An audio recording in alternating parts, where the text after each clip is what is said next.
Good morning, everybody. My name is Alan Ellis, and I'm the CEO of the ST Group.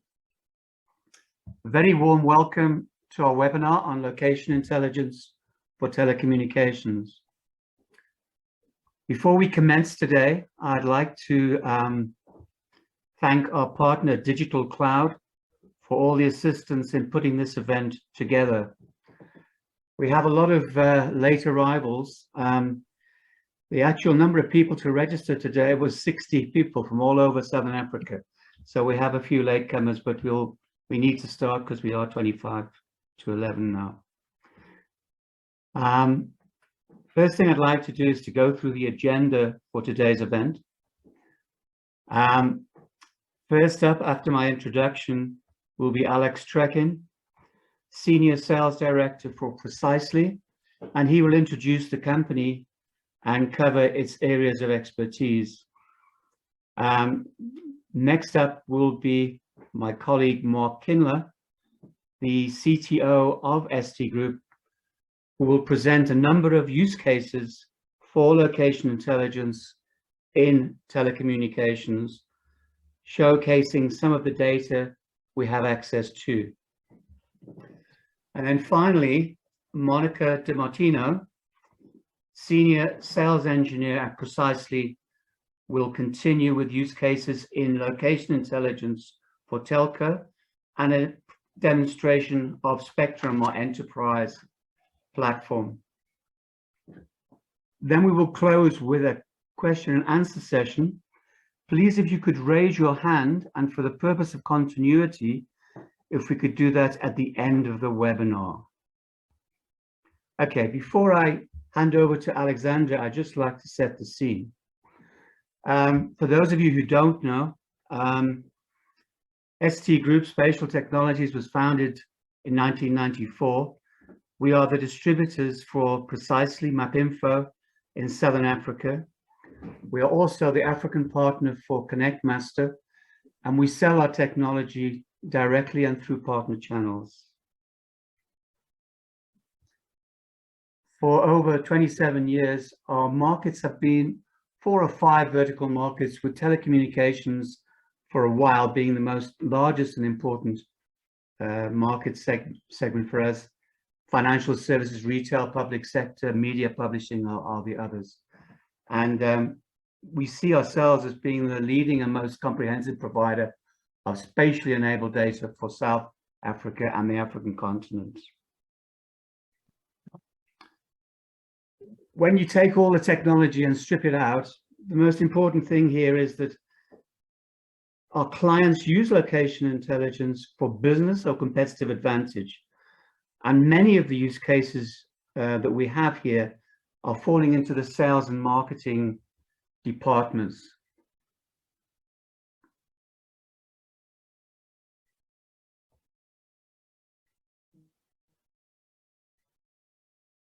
Mark?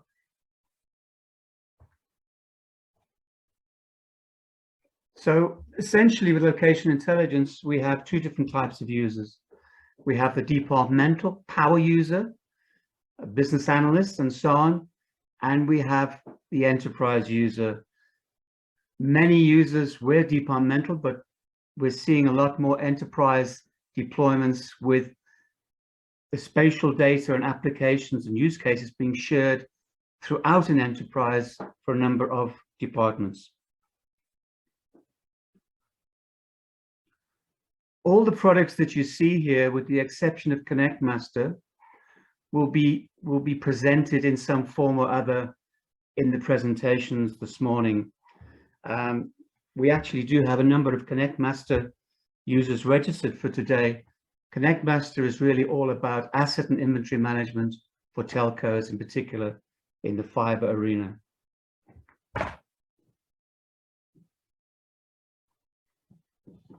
So here we have some of our selected customers. And as I said, telco is certainly the largest and most important part of our client and prospect base. But many retail, financial, media companies also are users and have been users for many years of our technology.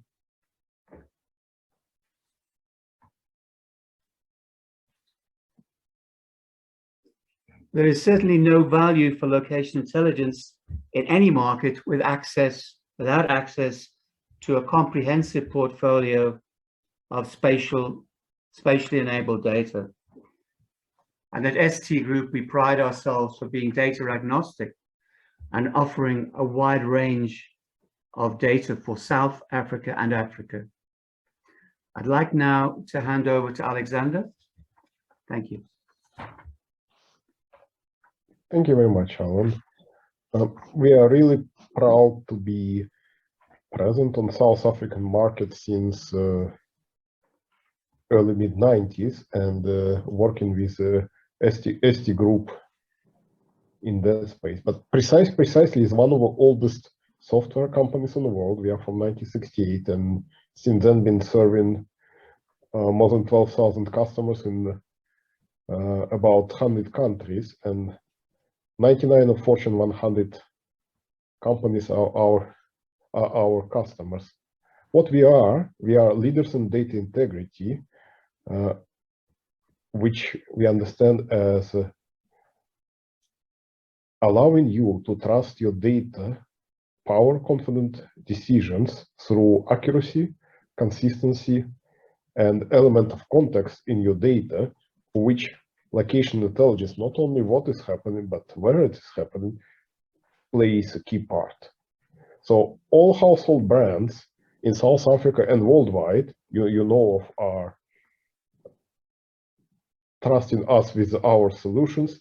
And likewise, we work with leading IT technology companies, and quite a number of them are actually our customers as well. Mark, if you just forward to the next slide, please.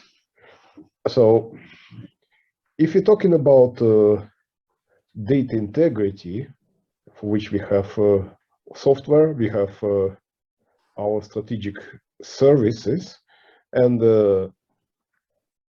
data products, precisely is one of the largest suppliers of data products as well, that data integrity journey has many different aspects, starting from eliminating data silos, bringing data to next generation platform.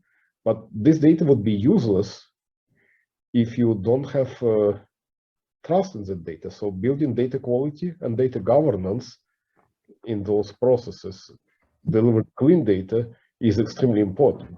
So a lot of talk is about machine learning, artificial intelligence as an example, but if you don't feed it with accurate data, you will end up with totally unusable conclusions. So as an old computer joke goes, approximately the same age as precisely garbage in, garbage out. Location intelligence enrichment, as we discussed, absolutely critical to unlock actionable insights and allow sophisticated analysts. Adding element of location, to which we focus today webinar, and adding additional data allows us to do that. And of course, once you have all this information, you need to communicate it. That's why we have data integrity and action portfolio engage to do personalized omni-channel communications through various medium.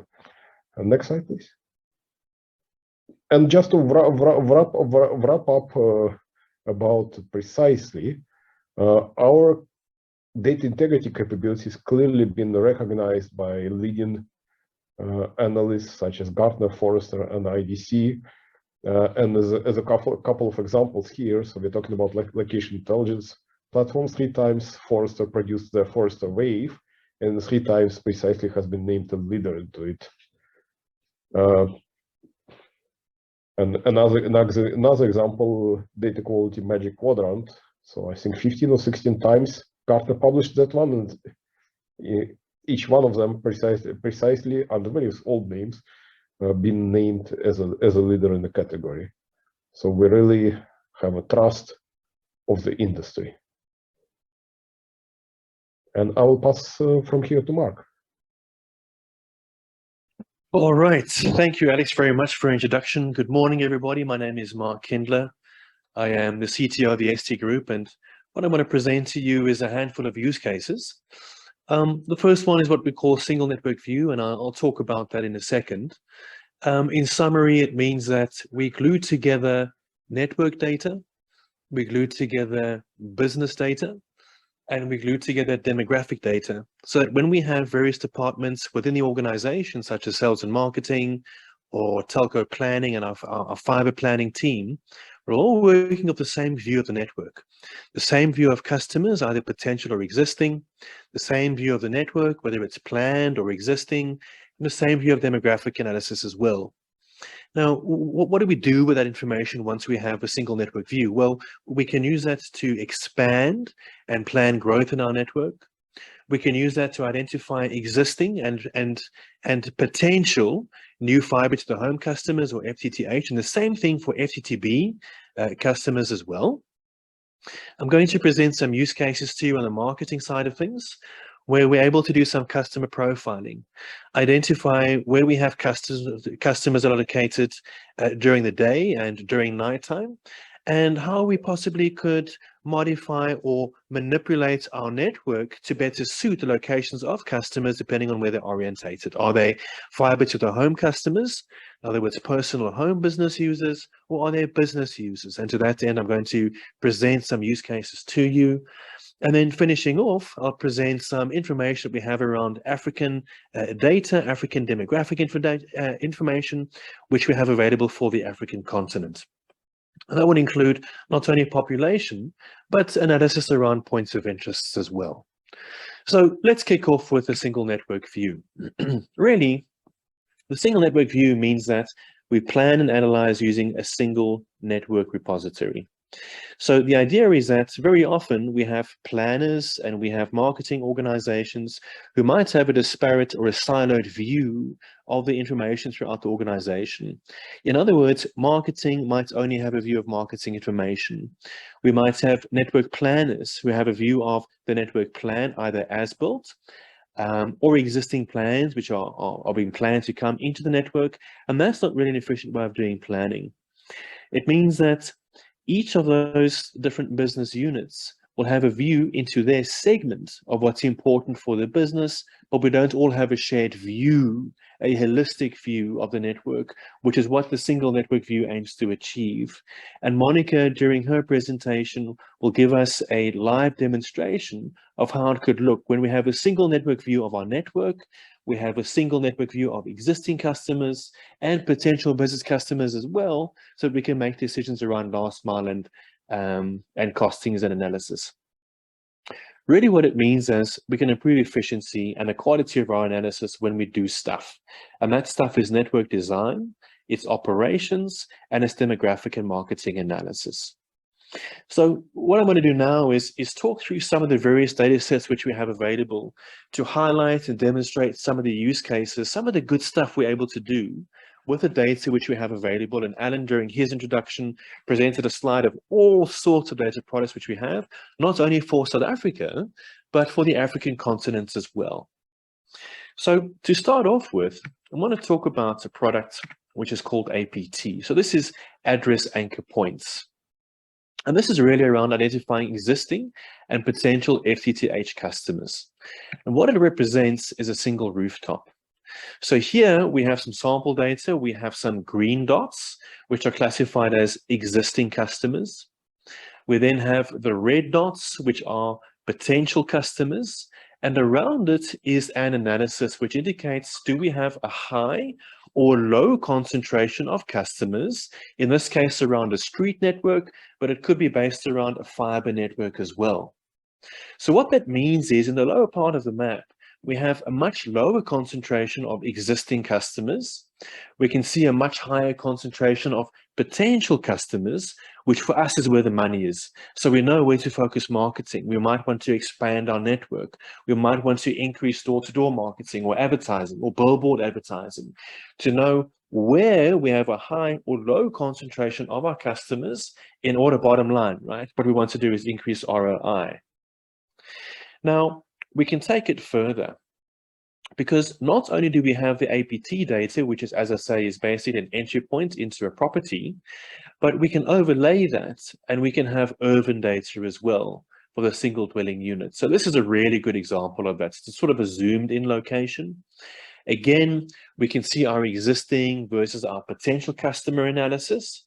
We see our green dots, which are the existing customers, and we see the red dots, which are the potential customers.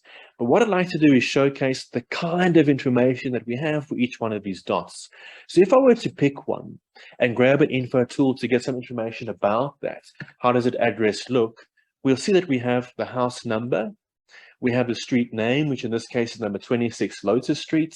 This is located in Gallo Manor, extension 2, in Sandton, Gauteng 2052. So this is for an address which is in South Africa, which means that for every single existing customer, which we would go and need to deduping to go and tie it into an address, for every single potential customer, we have a fully fledged existing address for each one of those spots and dots, which means the days of using outdated Google Maps, or possibly we're using Bing, of going and drawing rooftops for our plans is come and gone, because we have existing vector data, which indicates to us the property boundary, indicates to us the building entry location with a fully populated address as well. So that really speaks to a use case that we can have for the single dwelling units or the SDUs together with the urban data. But what about multiple dwelling units, where we have more than one building unit located in a structure? Well, to address that, in the APT data and the address anchor point data, it's possible to have building units, which are either businesses, in this case, the use case will speak to residential. And what we see is purple dots that indicates the locations of a complex that contains one or more units in that building complex, right? So it's possible to see an individual address where there's a single rooftop, and then where we have a building that contains one or multiple addresses as well, number of units, for example. And how does that look? It looks like this. So we're able to pull a report out from the APT dataset, which indicates to us the physical house number, so where is the building located. We have the street, suburb, place, province, and postcode, which is very similar to the information I showed you earlier on. But in this case, for the multiple dwelling units, we can see the building name, as well as the total number of building units that we have located at a particular location. So this address data point information can speak to not only single dwelling units, but to multiple dwelling units as well. Where are they? How many units do we have? And what sort of plan, if we're going to produce a plan, how many splices or splitters or ODFs would we need in order to pump fiber in from a POP location or from a manhole location to go and light up one or more multiple of these buildings? So how many splitters or splices would we need in order to go and connect and light up these buildings? Now, it's all good and well when we have a look at our SDU and the MDU data in a single map, and that view looks like this. So we see this sort of clutter, these spots and dots of where we have existing customers as the green dots and then red dots as a potential. I think you'll agree with me when I say that this map doesn't really tell us very much, because it looks like a whole bunch of white noise, a whole bunch of salt and pepper. Like when the TV goes offline, you've got white noise coming through, then you can't really determine much. So with location intelligence, what we can do is take the data further and analyze to answer more questions around, number one, demographics, number two, where do we have high or low concentration of customers, in order to, three, increase the ROI in the bottom line. So a way of doing that is to introduce some sort of polygon or some sort of suburb boundary, so that we can do a count of where do we have a high concentration of customer and where do we have a low concentration of customer. And there's different ways we can present those maps. And one of the ways we can present them is using a heat map. So my next map is in fact a heat map that indicates to us a high and low concentration of our existing customers. So we'll see Kempton Park is highlighted in more or less the middle of the map. The bottom right-hand side, we have Benoni. This is a sample data for South Africa. At the bottom left-hand side, Kensington, Bezuidenhout Valley area. And at the top, we have Kloortkop and Buccleuch. So this indicates to us a high and low concentration of our customer. Now, the next data set I'd like to talk about is called census squared. What is census squared? Census squared is demographic information which is available for South Africa. It indicates total number of households, total population analysis, along with demographic indicators such as age group profile, race profile, life stage indicator, and so on. And as part of that is a demographic indicator where we have a series of classifications, demographic classifications, which will indicate personnel which might be located in a sort of a lower form of income, who might not necessarily have access to amenities. And then we go all the way up into upper middle class and so on, where we have higher income, better access to amenities, and a more affluent sort of segment or lifestyle group. So what I did is I pulled out a report. If we just highlight those areas of where we have high and low concentration of customers, so this is the high concentration of existing. What we can understand then is this market segmentation is what's coming up over here. So we see the average monthly household income per month, which is more or less 23,000, in this case, Rand per month. And there we see the lifestyle segmentations that are coming up. So we see deprived and average poor, which is sort of a much lower form of income and access to amenity. On the right-hand side, we have rich and upper middle class, which is the more affluent sort of lifestyle indicator that we have. And what we see is a dominant. And the dominant market, the market segmentation in this case is middle class. So the next analysis will understand where within our sample area do we have a high or low concentration of households that are classified as middle class themselves. So let's have a look at that map. So we see now our highlighted areas: Kempton Park, Krugerstrop, Buccleuch, Limburg Park, Lombardy, Orange Grove, Bears Valley. Each one of these little sub-places, each one of these little suburbs indicates the ratio of the number of households that are classified as middle class. In other words, what this map shows us is where we have those little brown areas and where we have a few red areas, such as in Krugerstrop or Orange Grove at the bottom left-hand side. We have Kleinfontein Lake at the bottom right-hand side as well. That indicates the highest concentration of our target market, which is middle class. So what that means is when we start having a look at our network, how is our network populated? A fiber network or a fixed network? It could be wireless as well. How do we plan? How do we know where to go and plan for maybe network expansion? In this case, it could be greenfield. So how do we go and plan to put in a new network into a particular area where we have a high concentration of whoever our target market is, which in this case is middle class personnel. Now, moving on to our next map, what we see is it's the same analysis, just taken a little bit further. This is coming from one of our partners, GeoTerra Image. It's called the Advanced Population Dataset. And what this indicates to us is the daytime population. During the day, people go to work. At night, people will go home. And you'll see those yellow lines over there, that indicates a small little network. It's a sample network which has been put together. And what we see is that this little sample network is actually located where we have a higher number of people concentrated during the day in comparison to my next analysis, which indicates a nighttime population. So our network, in fact, is not really focused against personnel or people, FTTH. It's actually focused on FTTB. Because when we look at this map, we see during the nighttime, there's no population around our network. Which ties into our next slide, which talks about businesses and understanding more around our network and what sort of business businesses and business types are located within and around our little fiber network. So let's have a look at that.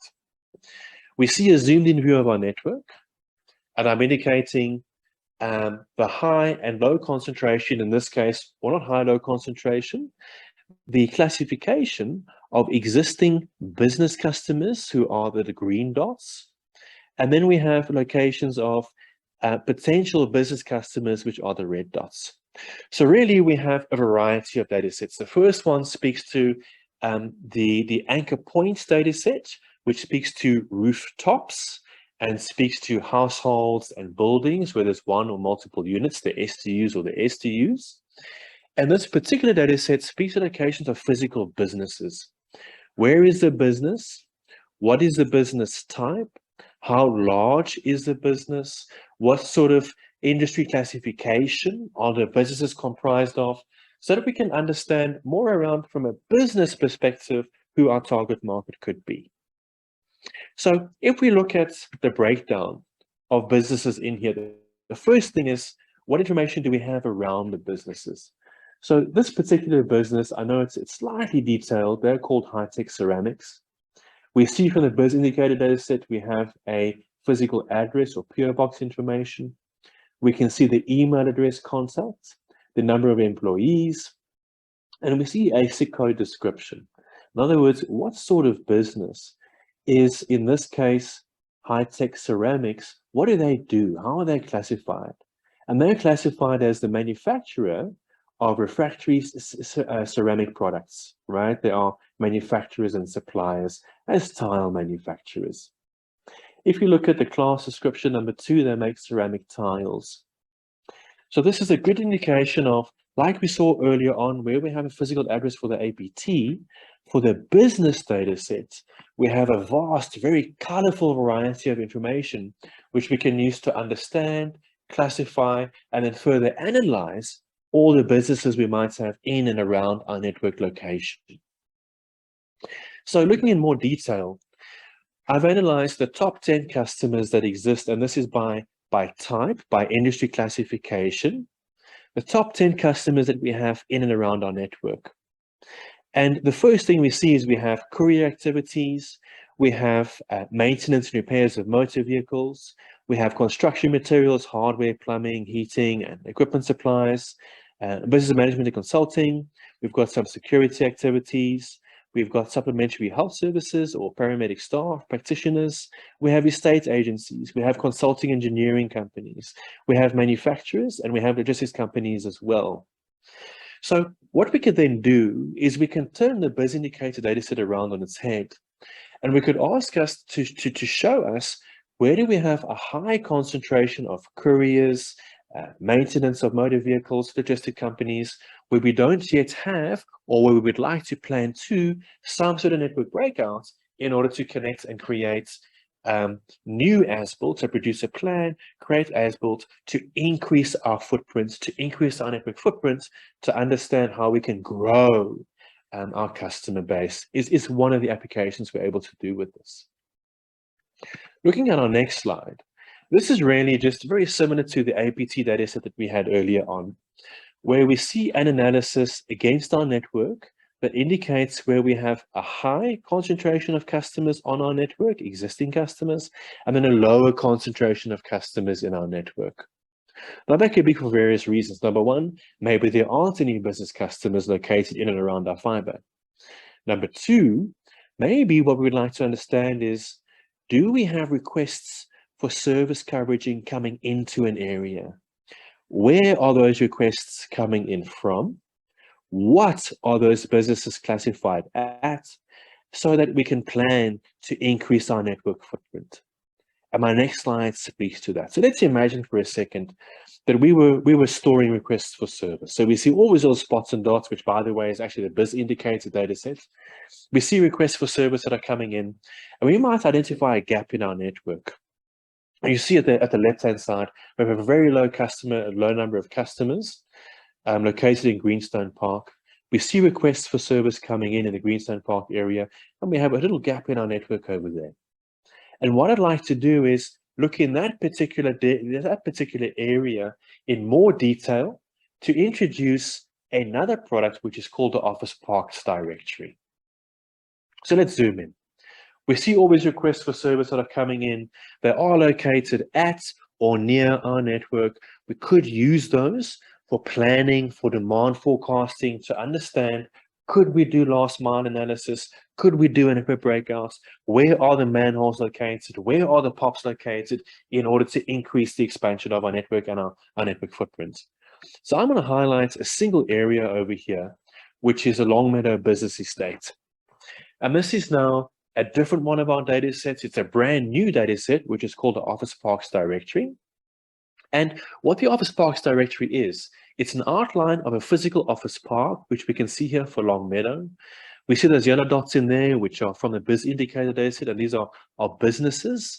They are either manufacturers or logistics companies located within these estates, which will have, remember, the number of personnel, the total number of employees. We will have the classification of the business type. We will have operating hours. So we can now start understanding where we have our POP, the Longmeadow POP at the top left-hand side. Could we do a breakout there?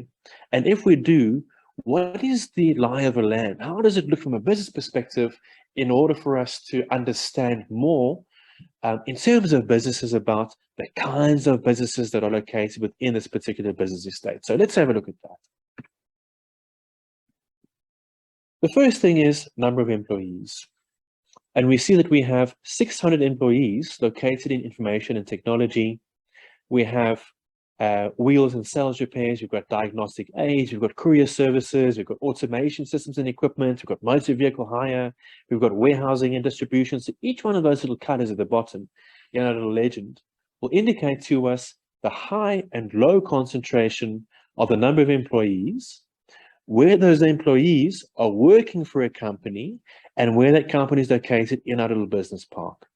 So we see the highest concentration is 600 employees that are working in IT or technology-related companies.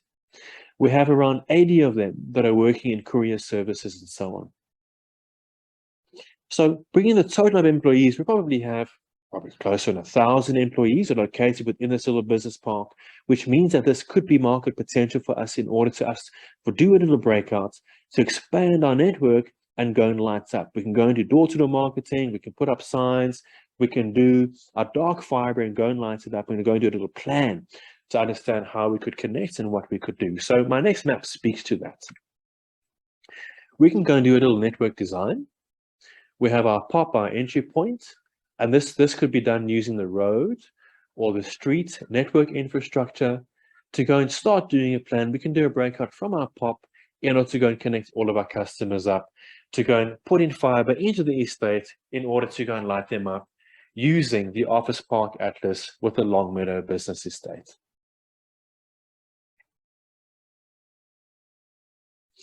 Now, very important is that when we think about LI is not only about doing a map, it's all about reports, right?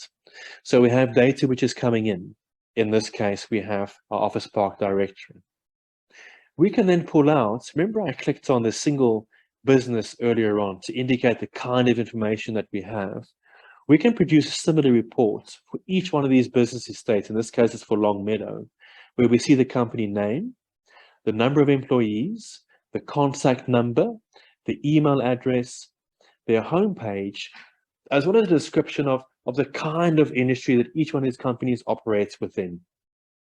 So the analysis of LI is not only spatially enabled data or the physical map view as well, but we also use that to concatenate, to group, to pull little reports out of a tabular view so we can start making decisions. Maybe get into contact with these companies, give them a call and say, hey, we're putting up fiber in your area. Can we sign you up? What sort of contract can we put you on? We're planning on putting our fiber in the next 3 months. Can we sign you up to become a future one of our customers? Now, moving on to African data. For Africa, this is an analysis which focuses on a high and low concentration of total population. In this case, it's Maputo. And what I've overlaid is national roads and railway, which can become very handy if we're talking about putting in fiber backbone. It's very important that where we plan fiber, we need to know where the people are. And where the people are, we might want to understand more around who those people are. which we have age group profiles. There might be an income profile available for some countries. So understanding where we have population is key for us to understand where we're going to plan our network into. But much like our previous analyses, it doesn't have to be limited to population, because in this case, for FTTX customers, we can introduce points of interest as well. And so what we're seeing in this analysis is, again, it's Maputo, it's a lower part of Maputo. And we see an FMCG, so the fast moving consumer goods analysis, which is coming in from points of interest, which is different layers that we have available for the African countries. And looking at the legend, we'll see we have some bus terminuses, we have entertainment clusters, we've got hospitals, we've got some business offices, we've got some marketplaces and so on. And all those yellow things we're seeing at the bottom, those yellow lines, this is a street network. And I put that on because very often when we plan, we might like to use an existing street network in order to go and do a basic design so we know where to plan and where to go and connect our customers. But when we do our plan, we might find that train stations wouldn't be important as part of our radar or our hit list, or we might not want to focus on taxi ranks, for example. We might want to go and do a selection of a specific one or multiple cluster of POIs to pull out where we have a high and low concentration of our target market using the POIs. And my next slide speaks to that. So what we see here is, again, with the street view at the bottom, we have a count, a buffer around our streets of where we have a high and low concentration of entertainment, businesses, residential, and hospital POIs to help us plan, to help us understand. We might want to take a phased or staggered approach where we can do a first basic design. Maybe we would like to do a little BOQ or maybe a little BOM using Connect Master, or maybe we can use Spectrum to understand the cost of the last mile, to produce a little design, which could be a phased approach, where in the first design, what we'd like to do is identify the high and lower concentrations of the points of interest, which we'd like to go and connect, stagger and do a first phase of network design in order to produce connectivity into our target market based on the POI. And of course, from here, we can always do designs later on as we go along. So that then summarizes the use cases from the single network view to understand. Remember, single network view is having a single view of the network, a single view of customer, either business or personal. So we know where and how we can expand our network footprints into either FTTH, which I presented using the anchor points dataset, into FTTB, which I presented using our BIS indicator dataset, with some demographic and target marketing and customer profiling, which I demonstrated using the advanced population dataset and census squared, and then with the African data, the population that we have, along with the points of interest as well. What I'm going to do now is hand over to my colleague, Monica Di Martino, who will present a few slides and some use cases around Spectrum, which Monica will speak through, and then we'll break off into a live demonstration. Monica, over to you. Thanks, Mark. Hello, everyone. Thanks for joining us again. Can you go to the next slide, please? Yes, thanks. Today, I'm glad to talk to you about one specific telco business use case among many different ones, for which we can use location intelligence capabilities for taking faster and more confident business decisions. The business use case I wanted to talk to, it's how to calculate costs for providing fiber optic, for example, to existing or potential customer. But let me show you a demo using a powerful location intelligence web mapping solution.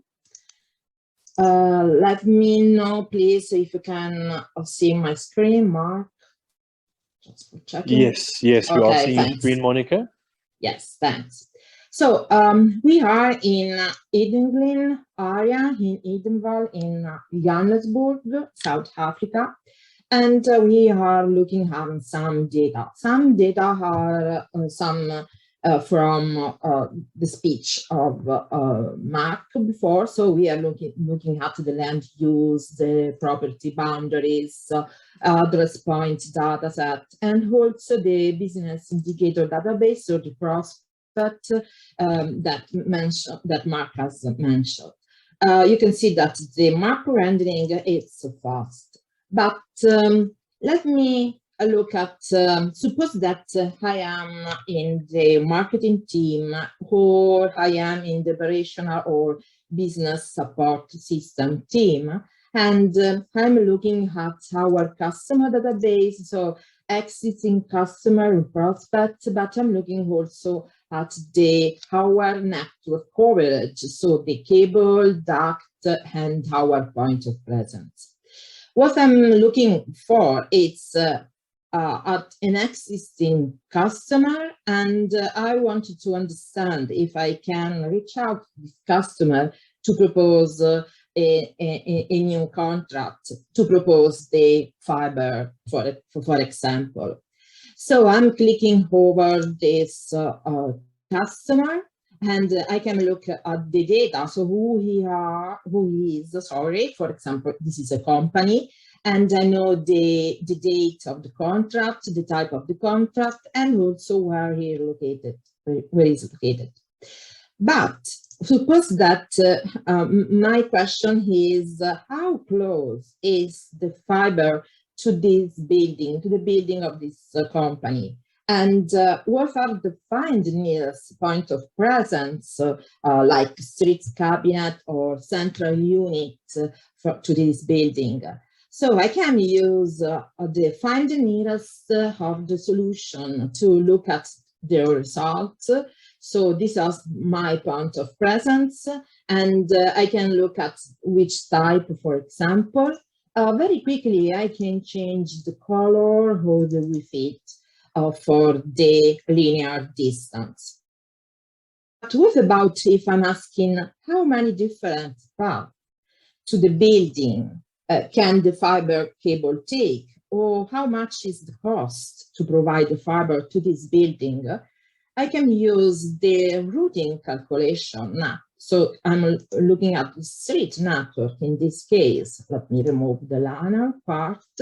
And so here, very quickly, I have my answer, and I can understand the cost per meters or some cost in charge, for example. I can look at the result also in a tabular view and click over the data and look if it's a new installation, or I can use a cable already installed. So this is just one use case, but we can use this solution for many different others. Let me just very quickly talk about the solution that we have used for this demo. We are looking at our precisely spectrum spatial solution. It's an out-of-box web mapping solution. It's easy to use, and it's possible to setting to profile the customer that we have features enabled or disabled, and also permission at the customer that have, of course, the permission to look at the grant data. And this solution can also with the manager part is a web tool that help the administrator of the solution to settings the solution, so enable, disable the features for permissioned users, or settings the map project, the maps, the layer. And we can use the manager also for creating the thematic layer, like this one, the number of apartments per building. The solution comes also with the extensibility. So what we provide is the API to customize easy and fast the solution. It's possible to add components and also change the user interface. And like in this case, invoking a web services created with the enterprise designer that comes with the solution. You have all the benefits and the main capabilities used in the next slide. And thank you for your time, and I will be happy to answer to your question.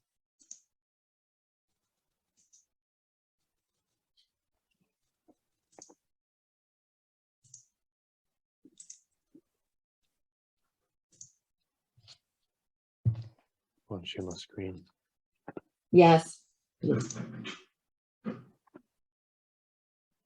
Monica, please stop sharing screen. So Yes, that, sorry. Thank you.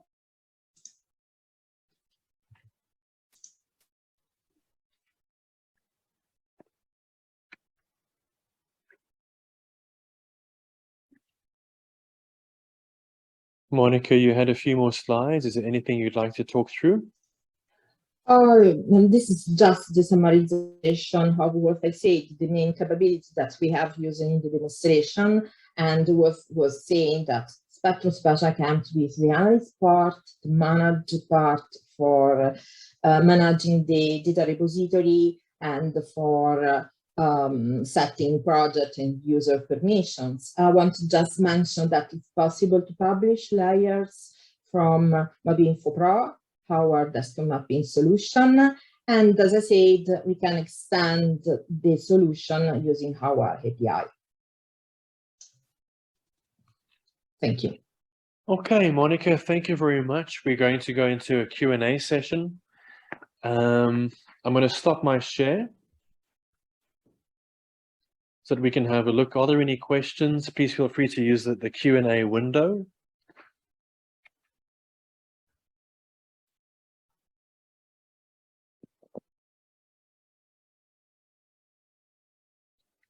Okay, we have a question which has come in. Alan, perhaps you could answer this one. It says, how are Spectrum and the various data sets licensed? Yeah, well, Spectrum and the data sets, there's a number of licensing options, from perpetual licensing to subscription, term licensing, and so on. The different data sets who come from different data providers are licensed in different ways, but all those options are available for both Spectrum, for MapInfo Professional, and for the data. Okay. There is another question which has come through, which says, for say 20 end users, what configuration size of Spectrum would be required? Okay. Obviously, it depends on the type of usage and whether they're using it concurrently. But typically speaking, if you look at other installations, Spectrum starts off at an 8-core server license. That's the entry level. So I would think it could be more, but I would think that for 20 end users, an 8-core server license would be good enough for Spectrum. Okay. Another question that's come through, what data is available? Okay, we probably have over 30 data sets, but the best thing to do would to go to stgroup.coza and go through the data, go to the data section where all the data products we have access to are listed, and there's data sheets on those data products. Thanks, Alan. And one more question that's come through. It says, how scalable is Spectrum or an enterprise deployment? Well, the whole point about Spectrum is it is an enterprise platform. It's extremely scalable. I could refer to one of the major financial services companies in South Africa who have deployed this technology throughout a number of departments. So yeah, it's extremely scalable. That's the whole point of Spectrum. Thanks, Alan. That's all the questions that have come through in the Q&A so far. Are there any other questions? Please feel free to raise your hand or type in the Q&A window.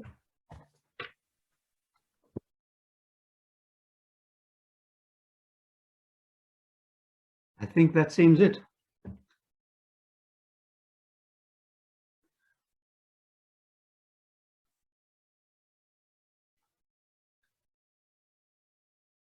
Yeah, just we wanted to finish off by saying that this webinar has been recorded.